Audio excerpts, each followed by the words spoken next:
Հոնկոնգ կատարած իմ ճանապարհորդությունն իսկապես անմոռանալի փորձառություն էր ինձ համար։ Դա մի քաղաք է, որտեղ ապագայի տեխնոլոգիաները եւ հնագույն ավանդույթները միախառնվում են ամեն մի քայլափոխի։ Առաջին բանը, որ ինձ ապշեցրեց, անհավանական բարձր երկնաքերներն էին։ Երբ քայլում ես կենտրոնական փողոցներով, թվում է, թե շենքերը հասնում են մինչև ամպերը։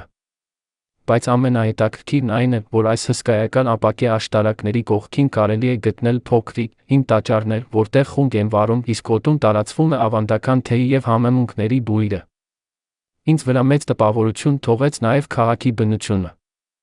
Շատերը կարծում են, որ Հոնկոնգը միայն բետոն ու ասֆալտ է, բայց իրականում քաղաքը շրջապատված է կանաչապատ բլուրներով եւ ծովով։ Մի օր ես բարձրացա Վիկտորիա գագաթը, որտեղից բացվում էր ֆանտաստիկ տեսարան դեպի ամբողջ ծոցը եւ նավահանգիստը։ Երեկոյան, երբ միանում են բոլոր լույսերը, քաղաքը վերածվում է իսկական լուսային հեքիաթի։ Իհարկե, չեմ կարող չնշել տեղական խոհանոցը։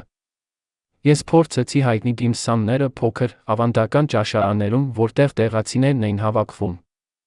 Հոնկոնգի էներգիան շատ արագ է, բայց այն միևնույն ժամանակ շատ ոգեշնչող է։ Այդ ուղևորությունից ես վերադարձա վառ հիշողություններով եւ նոր մտքերով։